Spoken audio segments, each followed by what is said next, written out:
So, welcome to another episode of the Beer Paolo. And since Chelsea did their whole noise pollution around winning the Club World Cup, we've not really been back, aside the reaction video that we did. And so we want to come back, talk a lot more substantively about the transfer moves that are going on in this window and look at who is getting duped, who is getting proper deals, and which teams should we be looking out for in the coming season.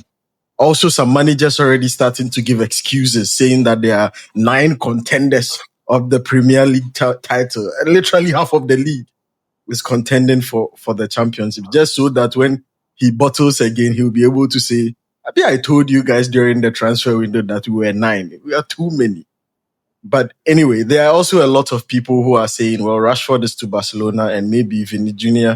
is not the best left winger in Spain anymore. So for those who are interested in all of those discussions, this is the right place to be, and we'll definitely be exploring the transfers of the likes of Ekitike, Gyökeres to Arsenal, Isak wanting to leave Newcastle. We'd also look at Javi Simons, and Chelsea never stops buying, right? So Javi Simons to Chelsea. We'll look at Nicolas Jackson's situation.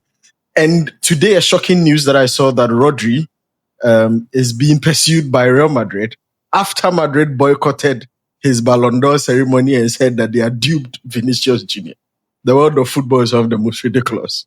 But anyway, as always on this episode with me is Erasmus. He's smiling because Chelsea won the Club World Cup. The joy has carried over and they are having a peaceful transfer window. Now that they've won the Club World Cup, nobody's saying anything again. So you're the world champions. Let's keep quiet. But Erasmus, I would have asked you how are you feeling, but I won't ask you anymore. What's up? How do you see the transfer window going? Yeah, so I mean, for us as Chelsea fans, it's still a happy period. I think that there is a huge. It's funny you say it, but like there is a huge countdown which is going on by Chelsea fans on social media.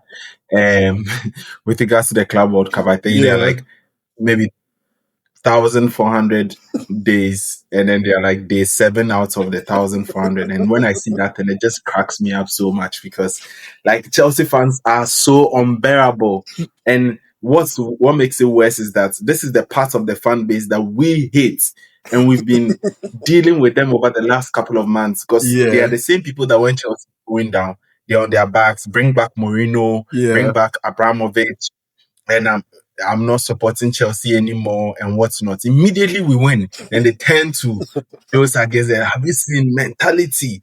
Like Chelsea never give up. We are the winners. They are unbearable. And but isn't that why they are here? Yeah, exactly.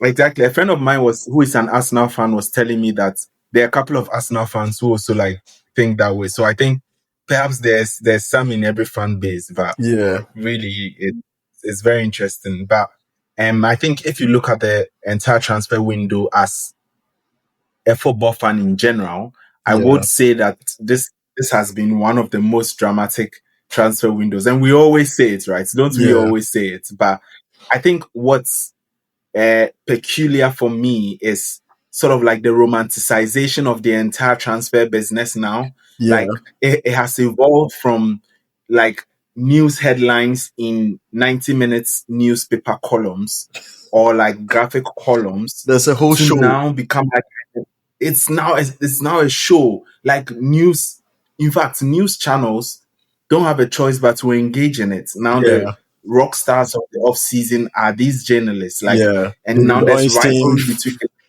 Fabrizio Romano. You know, there's the Fabrizio Romano versus Oinstein discussion. Who's the real good? Bro. Then there's like the Plettenbergs, then there's the secret football scouts and those social media scouts who you don't know their identities, but their information is almost always legit and people are checking, refreshing their feed. And like the average person is just like, or even as a Chelsea fan, right? Like I know we signed so many players, but I can wake up one day, I'm like, who are we signing? Who are we signing? Or I see our name again in the news and I'm like, oh my God, like I didn't see this coming. You just don't know what to expect this week, do you? I mean, it's been very interesting, especially in the past week, because there's a lot of interesting deals that have happened in the past weekend, and that's why this episode is also one to look out for, because obviously we are going to delve into all these interesting deals. Let's start from the champions of England, the current reigning champions of England. I want to start there too. For them, there are a lot of stories around them. But first of all, they were purported to be in pursuit of Alexander Isak from Newcastle for a centre forward. I'm not sure what that says of Darwin Núñez, but some people say that they know that Darwin Núñez has been part of the opposition's goalpost for a while. So they understand Liverpool's pursuit of a centre forward. But they went after Isak, couldn't get proper coordination from Liverpool and from Newcastle, and then pivoted to go fish for Hugo Ekitike and brought him and completed the deal. Now, a lot of people are saying that's a scam deal, trying to, the way these fans are, like compare the deals between Liverpool and Arsenal and Manchester United and who is getting scammed and who is getting the better end of the deals. But people are pointing out something that you look at 33 matches, 15 goals, which means he's scoring like once every 2 games, 8 assists. So he's not doing overwhelmingly monstrous numbers. And he's going for the same fee as Cristiano Ronaldo went from Manchester United to Madrid. And for a lot of people, they're saying 95 million was getting you Ronaldo back then. Today is getting you Ekitike with 15 goals. So first of all, I want you to assess the signing. Do you really think he's adding substantially more to Liverpool? Because I see him and his profile not so different from what Darwin Núñez would offer you in like a good season. No, it's very hard to compare players, right? It's very, very hard to compare players. But first of all, let's talk about Darwin Núñez. Yeah. Before we even talk about Núñez, what does an ideal slot forward look like? Because I think what people need to understand is that like Slot inherited the squad and didn't add a single player apart from Federico Chiesa. Yeah. Yes, who even played less than 5 games. At the end, they were trying to give him extra games to get a medal. So there's something that those at his former club, I think Feyenoord, spoke about. They were like in his first season, he won the league. After that, he ripped the entire squad apart and rebuilt it. And I think there is something similar which is happening over here. I think in the first season, he won the league, admittedly quite strongly, but like we all reflected on, it did look like in any other season, they might have struggled. In any other season, they might have just finished. They didn't do well in the Champions League as well. So I think that also touches on his egos. And they didn't do well in the Champions League when it was quite clear that they were well ahead of everyone. Yeah. So you can understand that now he wants to build his ideal squad. And if you think about that, then you ask yourself, who is his ideal centre forward? And within the season, he had a clear out-and-out centre forward in Darwin Núñez, and then Diogo Jota, rest his soul, who was also more as like this centre forward role, because I think he stopped playing at the wings a long time ago. And you realize that he played Jota way more than Darwin Núñez. Yeah. Why is this so? You think Núñez is the proper striker, and it is because slot centre forward it requires a little bit of versatility. He's not looking for exactly the Firmino type, but like a Firmino type who can also score, and it's a proper 9. You have to be physical to be able to finish off chances, but also intelligent enough to drop deep and to be able to combine with the midfielders and allow for the runners to go behind, because you see the fullbacks that he's invested in now. He likes for his team to make runs from deeper areas into good scoring positions, and he wants the centre forward to be a part of that play. So to be a slot centre forward, you need to be intelligent. In fact, to be a slot player, you need to be very intelligent. And Darwin Núñez, I'm not saying he's not intelligent, but he's a killer. He's someone who has like killer instinct in the box and things like that. But in terms of linking up play, playing with his teammates, he can sometimes struggle a bit. He still has the work rate to track back and things like that, but he thrives more within the box rather than dropping deep. So that's why you see Jota was played there, Luis Diaz was played there, even though Luis Diaz isn't a center forward. But obviously, these are makeshift center forwards because within the Premier League, you also need the physicality, you need the technique, and also sometimes the speed, mostly the physicality within the box and the height to be able to also have chances. And it did look like they were going to struggle with that. So when you then contrast that with an Ekitike, who is 6'2", very tall, but also very good with his feet and can dribble. And he has the potential to play from the left side and also the middle. Then that speaks more to a slot center forward than a Darwin Núñez, who is a killerless finish. And even then, the finishing, like you mentioned, that he has a good goal return, but he misses a lot of chances, which means that in a Liverpool team where a lot of chances is created, he's leaving a lot of goals on the team. And this maybe also brings me to the second player we were going to talk about. If they have Ekitike now, where is Isak going to? Because recently he dropped his request for a transfer from Newcastle. And the world is Isak, and it does look like he will go to Liverpool. So maybe I'll make a case for it whilst I'm still here. Ekitike, I think, like you mentioned, has like his goal output has not been phenomenal, even though he's been touted as this great guy. And obviously, making the transition from the German league to the English Premier League, there is an adaptation time that is going to be required. But more so, there is questions around depth, right? Because once, unfortunately, Diogo Jota is no more, rest his soul. Once you sell Núñez and you sell Diaz, it means you just have Ekitike to rely on for the rest of the season or to play false nine. So there is definitely room for them to go for an experience forward and to say, we are a Premier League club. We play Champions League, we play a lot of competitions. Isak will be our main nine. Ekitike will get his chances in certain Champions League games, certain Premier League games where you say the intensity are not as great, even though these days it's hard to find some. But you have Isak starting consistently and Ekitike pushing him also for those minutes, which will make it for a very good story with Newcastle. I mean, if I hear what you're saying, it's like if Darwin Núñez was a center back, he would have probably got a slot in an slot team. But since he identifies as a center forward, he's not getting a spot in slot team. But you see, my question here is more of the club and the kind of decisions that they should be looking at here. Do you think, for instance, two things? Did Liverpool rush to sign Ekitike too quickly? I get that maybe signing him now also gives them an advantage on the Newcastle negotiation because now that desperation is out of the window. And I'm not sure also that has any material impact on the demands from Newcastle anyway. Newcastle are not going to care whether you have Ekitike or not. They've slapped 150 million price tag on Isak, whether you like it or not. If you can afford it, come and buy. But also, do you, in this era, spend 95 million on the backup striker? Like, let's be very fair, right? If this is a club like Chelsea, we will complain. If this is a club like United, we will complain. If Arsenal went to sign 95 million for a backup striker, we will complain. If City went out today and signed a 95 million backup striker for Erling Haaland, everybody would say, hey, that's bad business. That's very terrible. So I get what you're saying with Isak being the more established striker and coming into play, and Ekitike maybe deputizing. But do you think it's bad business, really, if they end up getting both of them and having to rely on having to make a backup striker out of a 95 million signing?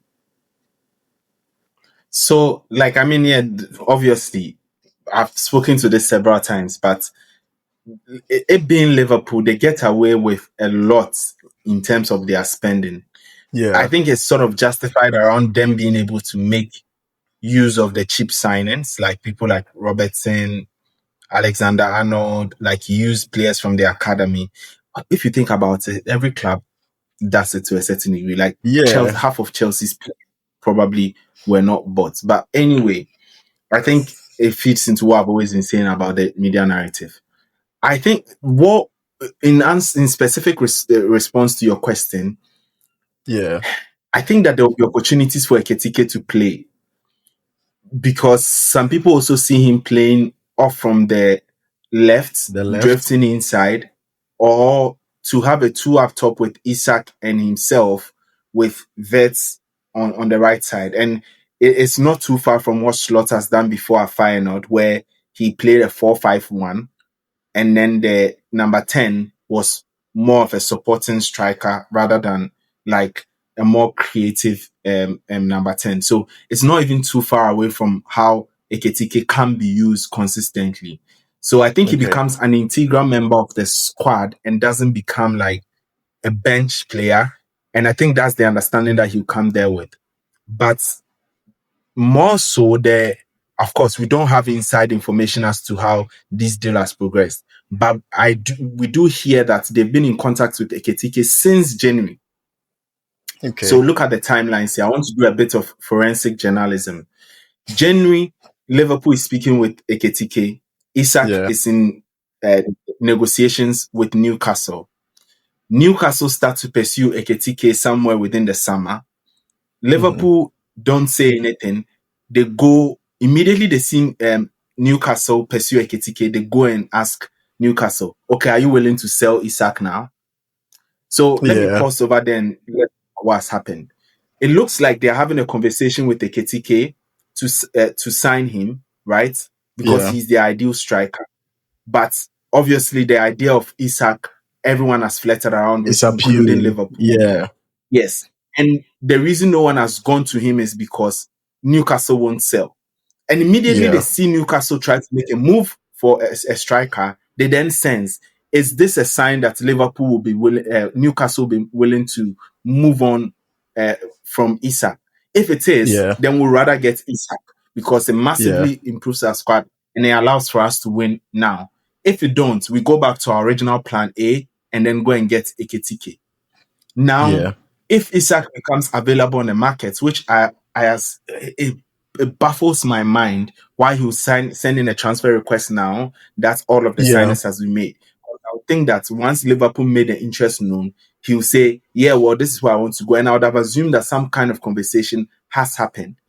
But for Liverpool to still be in this, I would like to think that there is a world where they have imagined that there is a best case scenario where they get both of them. And that may be what they are pursuing. So I think there's a world where they probably think, well, if we get Isak, we win now. And if we get player on our books, it's still good for us. If he's not happy, 22 years old, after 2 seasons, realize that, well, Isak would always be there. He can move on to find another club. And it's still a good case scenario for us. I mean, that's interesting because it also sounds like one of the few times where plan B sounds better than plan A. But okay. Yes. And for me, like you are saying, it's quite interesting how Newcastle and Isak are playing this to now drop this news very late in the window and still be looking for somebody to come and pay that huge price tag for him. It might also be that the club is just doing this knowing very well that at this time, the big clubs have already signed their players, so nobody will come for him. Then they will say, "We tried, Charlie, we tried. Just that nobody came for you, so we couldn't sell you." So, I mean, let's talk about... Oh, go ahead. I was just going to add that there could be something like that at play also. Newcastle want to keep Isak. For that, we know that they don't want to move on from Isak. So imagine that Isak sees all these suitors lining up and he says, "Look," because the main reason he's handed in a transfer request is, main reason he wants to leave is because they couldn't reach an agreement on the negotiations. And he earns the same as Kieran Trippier in the squad. Bruno Gyökeres earns the most, which means he's a very, very low wage and likely under 100K. So the thing is about money. So I would like to think that what's happening is that Isak is in negotiations with Newcastle and it's like, pay me more money, else I go. They're like, wait. Everybody, Liverpool is the most dangerous person to sign you. after we wore them off, they signed Ekitike. Now they're like, yeah, we won't pay. So because for someone to send in a transfer request, there has to be something that triggered it, right? Because all Yeah, summer he's been available. He wasn't yeah, going to stay at Liverpool. He would have yeah, said it from the start. So it looks like yeah, something has triggered it. So I think Newcastle waited till they were in a position of power, and that must have angered Isak and said, yeah. if you were not going to pay me all along, why were Why you did you say rejecting all wait? my suit? Yeah. Yes. And Also, if you say my 150 million pounds, then you yeah, need to pay me the equivalent of that. yeah. Like that's how much you value me.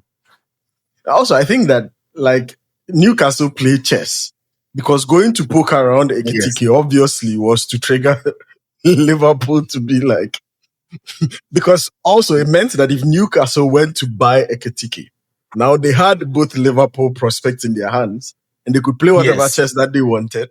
So they went to poke around, and either way, it was a win-win for Newcastle. They go and poke around, and you go and buy. They still get to manipulate the Isak situation. They go and poke around, and you Yes. don't, and they get him on a cheap. Because also the clubs that are coming in sometimes affect the transfer fee, right? Like if it's Newcastle going to do a deal for Ekitike, you imagine that they would try and push the price down as much as possible. And once they do that, they also get him on a slightly cheaper price, and it's also deadly for Liverpool either way. So club politics, that's sometimes the most interesting part of transfer windows. Which is I think that the rivalry between Liverpool and Newcastle over the last couple of years has been very, very interesting. I look to see how this plays out on the field next season.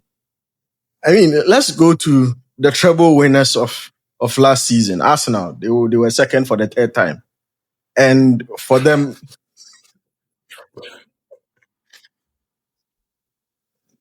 Mikel Arteta and the squad, after season, this is the part that annoys me the most. After every single season saying that he doesn't need a striker, this squad is the best. It's in great shape. He doesn't need a striker. He goes off to fight over Viktor Gyökeres and then gets Gyökeres, right? He gets him on a pretty decent transfer fee though. But people are asking, what does the addition of Gyökeres give to Arsenal's squad? And does that mean that now if he doesn't win, the calls for Arteta must go become legitimate? Because let's establish the baselines here. Everybody's excuse for Arteta has been that he doesn't have a striker. Mind you, when Pep didn't have a striker, he won leagues for like 4 seasons.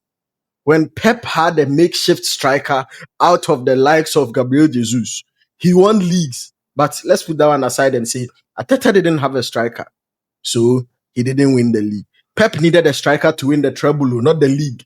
But Arteta needed a striker to win the league. So now that he's here, if Arteta can't win the league with Arsenal, what should be the benchmark to assess him?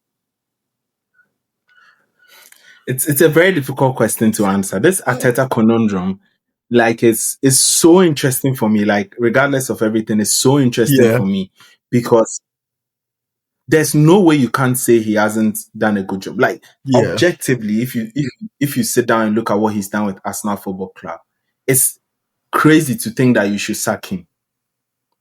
It's not. It's crazy that anyone would be saying sack him. It's crazy in my opinion, at least in my opinion, to say you should sack him. We are not going down this road again. Someone said Chelsea had a better season than Arsenal, right? Which I don't agree with. That debate ended when Chelsea won the Conference League. I won't even bring the Club World Cup into it. When Chelsea won the Conference League, that debate ended. No, because tell me what Arsenal did. Arsenal qualified for Champions League. Chelsea qualified for Champions League. What else did Arsenal do? They were in the semi-finals of Champions League, which is the most prestigious. What else did they do? What else did they do? They were in the semi-finals of the Champions. What else did they do? I'm waiting for the thing that they did. Because all you are saying, well in the league. They did well in the league than Chelsea. All you are saying does not appear on CVs. All you are saying does not appear on club websites. All you are saying does not appear on club trophy cabinet. I can't believe I'm the one to defend Arsenal. I'm always having to be the one to defend Arsenal. No, but I mean, like the contrast I was even trying to make in this instance is you look at Maresca and he was supposed to be the project manager. Yeah. He was supposed to be the project manager and build a squad, bring the club from where we were, from the sanctions to the top place, and get us competing in 4 or 5 years. Yeah. And you remember he started saying it in press conferences, and Chelsea fans wanted to tear his head off. And Yeah. I tell you that there was a point in time where sacking Maresca, it only took the feeling that the sporting directors will never do it. Yeah. That's why it never happened, because with all the coaches, that's how it develops. It's like sack him, and it's like, okay, that's ridiculous. And before you realize now, even the sensible ones are saying sack him, because the environment is just too toxic. You can't work. And that's been the mechanism at Chelsea. The environment gets toxic. It goes into dressing room and the gaffer goes. But you look at what Arteta has done, and you still think that if he doesn't win the trophy this season, I'm not sure he keeps his job. Mostly because when you even speak about the striker situation and use it to make excuses for him, he has not wanted a striker. Yeah, he that's has my always point. just said a squad. And I like, it's crazy because I'm like, does he say this and go and fight for a striker behind the scene, or he actually believes it?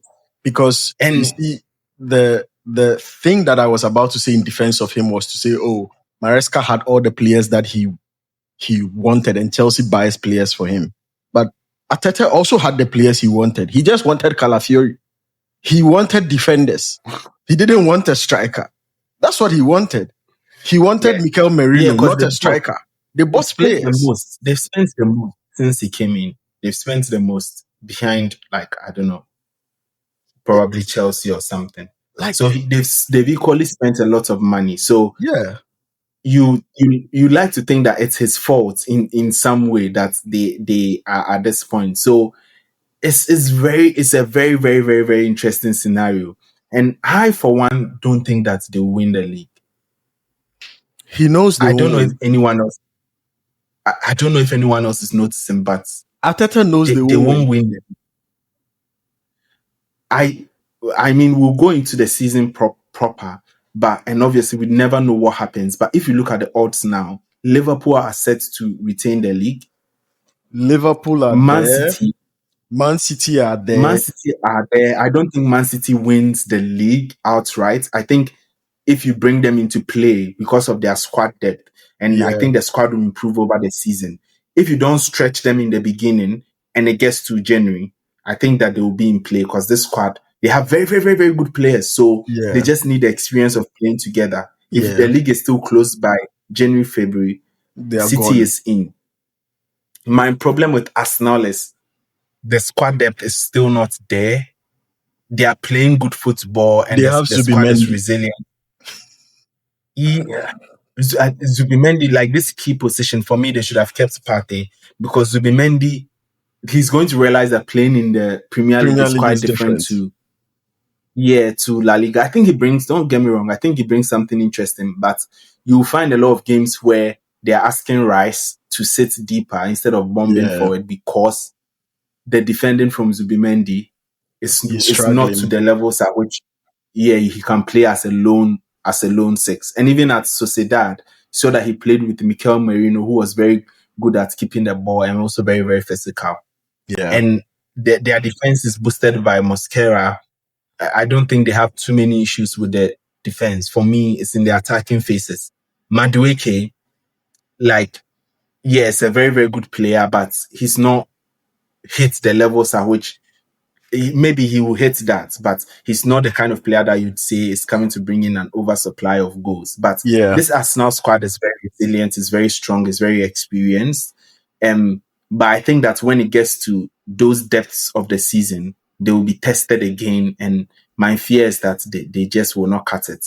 And there's a point at which the fans begin to lose faith in the project, in these players, because already they started picking out some of the players saying, like, is he good enough to even be playing here? And it does look like the squad needs like an entire makeover in and of itself. But I think with Gyökeres, they find themselves in a position where they can finish off games. And that maybe is what gives me that hope. Those games, but they used to always do it. Arsenal pull the last minute goal, odd goal from somewhere. But maybe now they have the overbearing power to finish off small teams and things like that. So there are two things I wanted to highlight. First is a very pointless, ridiculous, unnecessary statement that Mikel Arteta made, I think today or a few days ago. Somebody just asked him a question. How do they feel going into the season? His response, the season is going to be tough because there are 9 title contenders. What do you mean 9 title contenders?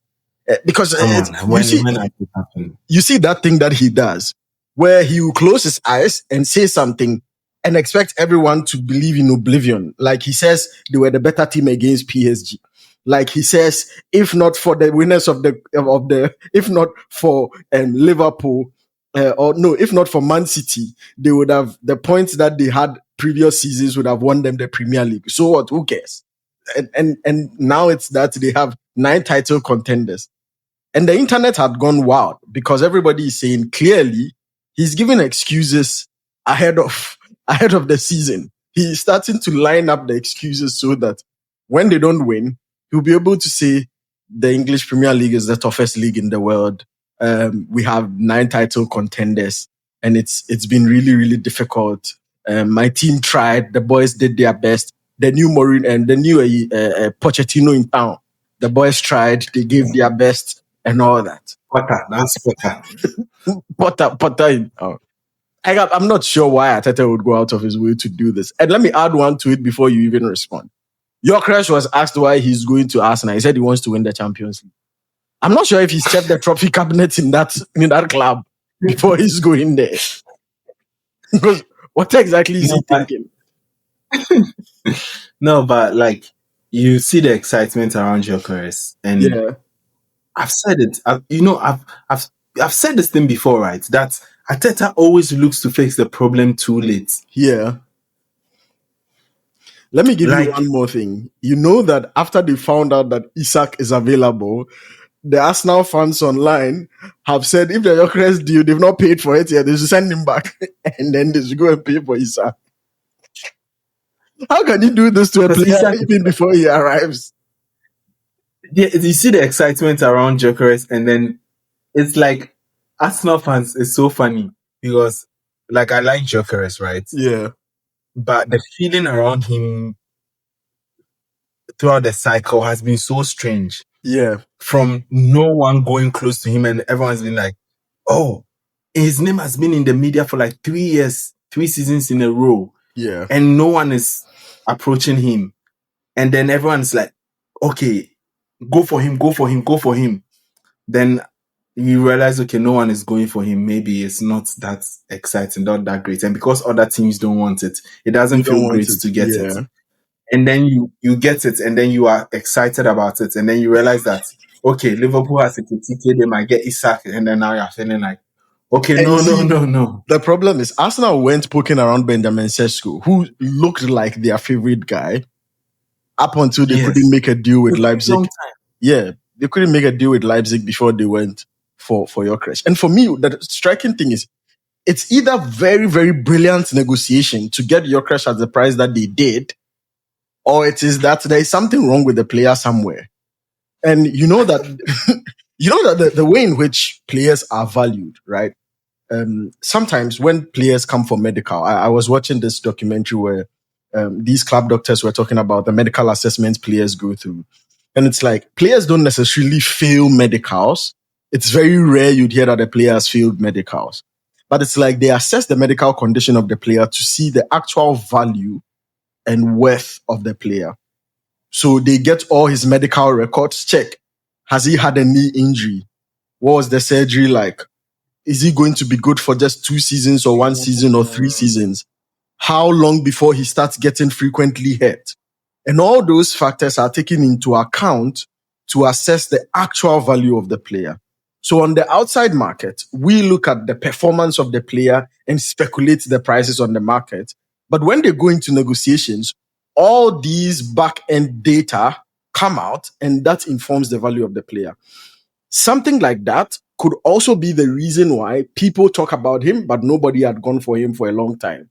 Because it might be that there is something within those files that does not make him a long-term reliable investment for clubs.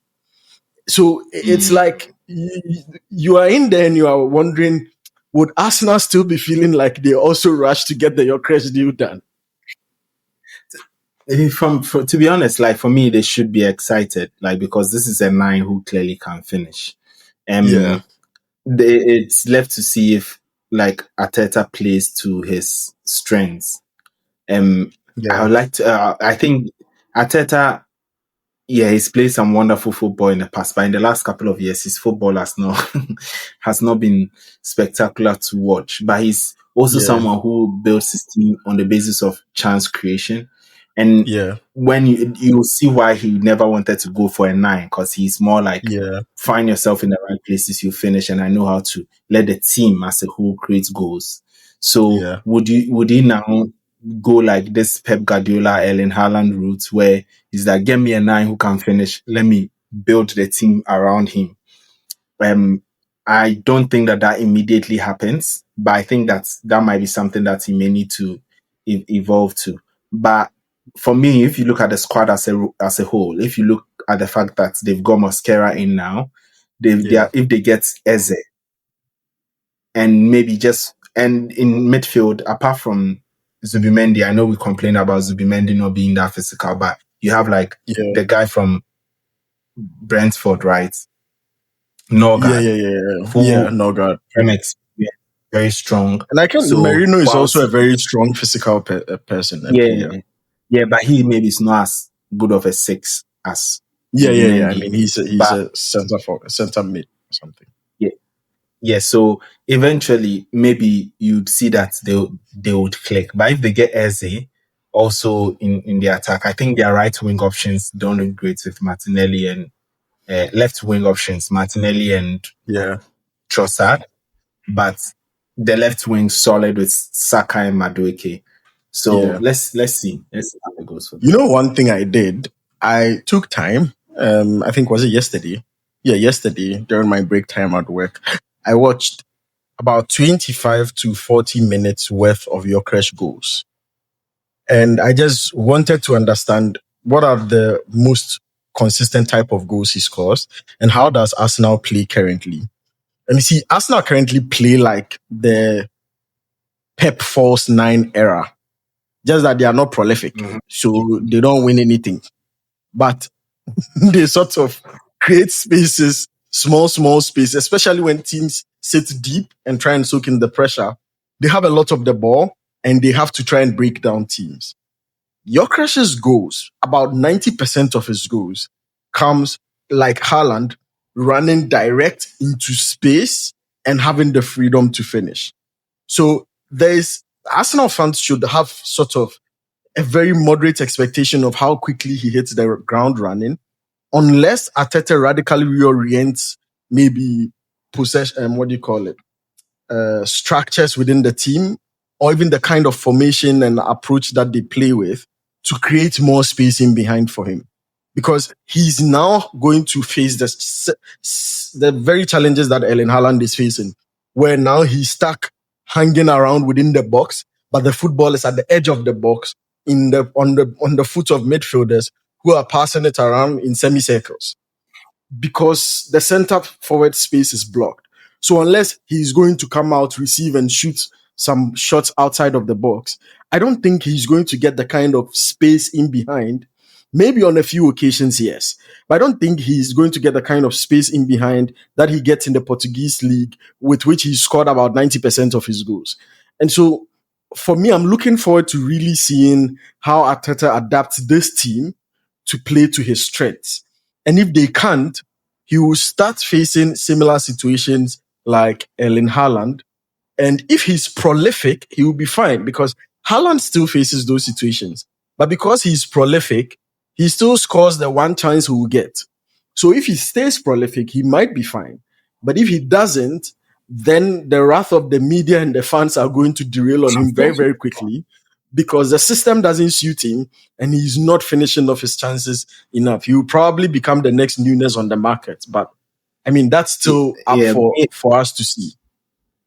I think maybe you're right in the sense that I don't think he hits the ground scoring 20 goals a season. But for this amount of money and for the hype and for the team of Arsenal, your number 9, 20 goals a season, that's what we were looking for. Like Havertz was scoring 14. Yeah. So my fear is that he may come in and he'll score goals and he'll score some nice goals. But it may just be that kind of thing where it's like 15, 20 goals overall across all competitions, and it may not look super impressive. But I think he's too good of a number 9 not to score goals like that. That's impossible. If you think of his huge physical frame and how Arsenal plays and him being in the box, if they are putting in crosses and he has to bully defenders to finish, or he gets in right in behind and sort of like some of those plays where they draw out defenders and he gets in behind and they play the ball over, in terms of his athleticism, you see how he can nick some goals and make some moments out of nothing. So I would doubt, is this the answer between them and winning the league? I think they finished second. They are still on cue to finish second. But squad-wise, they've not closed the gap with Liverpool at all. Since when Arsenal doesn't finish in the second spot, since when the second even eludes them, we'll be here. No, if you think about it too, like, very at the tail end of last season, they were almost drawn into the top 4 race. Yeah. Before they had to tighten up. That's what I'm saying. Because the squad was because Chelsea, with the confidence that they found, is not going to be backing down. And the squad additions that they have are a lot more clinical now. And I think also with the rep you guys have gotten with beating PSG now, teams are a lot less confident, are going to be slightly less cautious, like slightly more cautious when coming up against this Chelsea team. And so they would, let me put it this way, teams are going to respect you more when coming up against you. Yeah. I think City is also being underrated because they didn't go far in the Club World Cup. But the things that we saw Guardiola doing with that squad, and given that they are going to have a full preseason, it's scary scenes. So Arsenal is not in some de facto second place position. If you ask me, they are fourth. Default ranking going into the season. Arsenal are fourth. I think Chelsea and Man City have closed some of the gap on Arsenal, but I still think Arsenal is in a better position than both of them. No, not this team, Arsenal. Not this Arsenal squad has fought in 3 title campaigns. Yeah, that's all they've done. They fought. That's all they've done. They fought. I don't know what that means. But anyway, let's go into some of the issues in Spain, and then we can wrap up over there. Rashford to Barca. I get, first of all, how does, I want to understand how players feel, right? When clubs go chasing around and hoeing around other players and they get bounce, and then they come and be like, you know what? You are our last option, but bro, we like you. We'll take it like that. So Barcelona goes around chasing for Nico Williams. Nico Williams extends his contract by like the lifetime of another player because he says he doesn't want anything to do with Barca that cannot guarantee registration. Then they go poking around Luis Diaz. Obviously, the price that Liverpool wants, they can't pay. Broke Barca. So who do they like? City, United are struggling. They want to offload Rashford. He's not that of a good player, but what can we do at this point? We have a coach who can turn stone into diamond. So let's go and bring him a stone and see if he can turn it into diamond. Rashford, are you willing? He's happy. He jumps. Yay! Then he goes to Barca.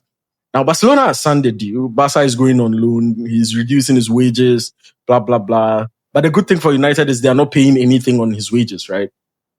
But now there's been an interesting conversation that in Spain, there's a new best left winger in town. That Marcus Rashford is better than Vinicius Jr. What's your take on this debate, Erasmus? So I saw a video today which someone was explaining like what Rashford is going through and said it was a clear example of the racism within the media establishment, particularly a certain demography, especially the older guys, right? Where when someone wants to be more than themselves, like, and seems a bit more confident in themselves, it's seen as arrogance, and that they should be grateful they have a sport that is feeding them and then doing that job, and then they try to bring him down. And not that Rashford himself hasn't made any mistakes, but you look at everything that is happening around him, and I don't know, like me, even when I'm going through certain things, it affects the way I do my job. How much more when the source of it is where you are? Because even sometimes the clubs where he lives in griefs about him, speaking about him in a certain light, and he gives us all for the club. When you play football, there's no footballer who doesn't have to sacrifice. So it definitely was going to affect his performance. And I think when he moved to Aston Villa, you could see the jubilation within the media. It's like, Agbon Laho. And then they morphed his face from Rashford to Agbon Laho. To sort of demean him, not as Aston Villa is a bad club because they were playing Champions League, but to demean him that he's going to go down into and go and play himself into non-relevance. You know, that was the status they were giving him. So for him to go to a massive club like Barcelona, for me, big ups, congratulations to him. Shows that his talent is still well appreciated. He's a player that if we had at Chelsea, I would really like. His talent is well appreciated. People know what he's capable of. And people also know that most of the problems about him is with regards to his environment. But is this a boost for his confidence though? Before you move on, is this a boost for his confidence? Knowing very well that he wasn't the first option. He wasn't the second option. No, he's the last option on the list. Babe, who this life, like, you don't always get your first option. Who cares? We are not first options of, like, you are praying that the interview doesn't get the job. You know he's better than you. You know that this guy is better in the tournament than you. You're even praying that he rejects the offer. Yeah, but somehow he didn't vote for the person and voted for you. Who fucking cares? And I think it's understandable that his conditions and the circumstances around having a deal with him made it. It's also not just about his ability, right? But the circumstances around his deal. And his is to get the opportunity. I don't think that's what Rashford is thinking about. His is the opportunity and to live here and to start playing football for a big club. And he's doing that now. And I think he will have the opportunity to show his skills. I think you remember Rashford was compared with Mbappe sometime. Now it's Vinny. It was Anthony. At some point, they've left Mbappe. Even though Mbappe is still in Spain, they've left the Mbappe debate. So now they've come down. They've come to Vinny. I mean, Vinny himself is not playing great. So I don't even think that there's a debate. That's not the question, Erasmus. The question is current Rashford, current Vinicius Jr. Who is the better left winger in Spain? Answer the question. Don't meander around. I don't think Rashford has played in Spain.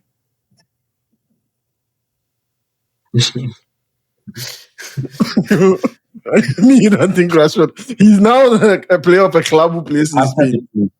After the play, I'll come and give my bed. Anyway, but there will be some interesting battles now in Clásicos. You have Rashford versus Trent Alexander-Arnold. Will be very interesting. Yeah, it will be very interesting in the Clásico. Finally, I want us to touch on Madrid, given that there's some rumors that Madrid is looking for Rodri. First, I know that City are most likely not going to entertain that offer because in Rodri's absence, Pep said his team collapsed. Then you are coming to sell Rodri. Then just sack him. Sack him so that he knows that you don't want him. Don't come and sell his Ballon d'Or jewel of a defensive midfielder in Rodri. But more importantly, after what Madrid did during the Ballon d'Or ceremony, do you think Rodri would ever entertain the thought of ever playing for Real Madrid? I mean, it's Real Madrid. It's Real Madrid. At the end of the day, it's Real Madrid. And I think everyone will entertain the thought of playing for them, regardless of what's happened before. But like for me, I don't know if this is true or not, but if it is, that's crazy because it really tells you that Real Madrid is really struggling to Yeah, build their midfield. Like, yeah. it, like the last couple of years when we thought of Valverde, Chouameni, Camavinga, who were like young players Ada on top of a Gule, crop of a Cruz, yeah. Modric. Yeah, Cruz, Modric, and like Casemiro. Casemiro, You see, yeah. that's three. Yeah, We that thought three they were was so done. solid. It just looks like they've not, yeah, build it again. And a club like Real Madrid, they like to think that of themselves as having the best player in every position in the world. Doesn't look like that's what's happening now, is it? Like you Yeah, look at their centre back options, and these are, don't get me wrong, these are good players, but these are no longer the world class players. So yeah, a move for someone like Rodri, who is like best in the world in that position, makes sense. But I think it's also furthered by the fact that, like, when you think of Man City, they have Nico Gonzalez, whom they probably want to sell, but they now have Reinders and a yeah. couple of options who can play in the midfield position. And Rodri himself has not been playing there for long. Has not been No, but playing Rodri as just part of came back this. from injury. Yes, yes. So I mean, they've been. I meant to say Man City has been playing without him for long, and it does look like they could still continue without him. Without him, but I would still think that Pep would like to keep his man because Rodri, apart from just the playing, his mentality and how he approaches the game is really, really excellent. Yeah, I think the news and the reporting says this is being pushed by Xabi. Xabi Alonso is a huge fan of Rodri and would want that. And you know, the way they are setting up, they take a lot of risk up front. So he needs somebody who can be a steal in the midfield, who can sense danger much more quickly and bridge that gap. So I guess Nice. that's why they are exploring that option. Finally, They should come you for guys, 200. they won't come. 200 million. Finally, you guys are after Javi Simons. I'm still not sure why you guys keep signing more players, but fine. The question I Let's want to talk ask about is, Chelsea. yeah, you are I the was ones about I'm to, let's talking talk about. about, yeah, in another episode, because apart from Javi Simons, we want to also sign Gerald Hatto and also the issues with Nicholas Jackson. So You guys, Sankasa, you should just have your own transfer season and list all your players so that people put them on auction so that people come and don't call me, look for the ones they want to buy. And after they buy, you can close your own transfer window. In fact, see, write a letter to them and plead that they should go to the FA and ask for your own transfer window so that you can ship off the players that you want. Because when do you guys not want to sign players? You have Estaval, you have players that you've signed like seasons and 2 seasons ago. You even have players you've signed that are going to be joining next season. And you are still signing players. Hey. But anyway, this has been a fun episode, actually. And it's been nice going through like the major transfer deals within this window. Maybe next week we would get some more developments on some red team failing down in Manchester, seeing whether or not they can get scrappy deals for a striker. They've been offered Jamie Vardy, but and Justin Kluivert, but they said they still don't like. So let's even Justin Timberlake. let's see. Let's see how they want to go around it and see whether or not they will survive this season. But that's been it for this episode of the Beer Paolo. If you enjoyed the discussions, leave your thoughts, leave your likes, comments. Let us know which transfers you also want us to cover, which club you are supporting and how they are doing in the transfer market. And ultimately, subscribe, share this episode with your friends, and join the search party while we enjoy the summer break for the football season. See you on the next episode.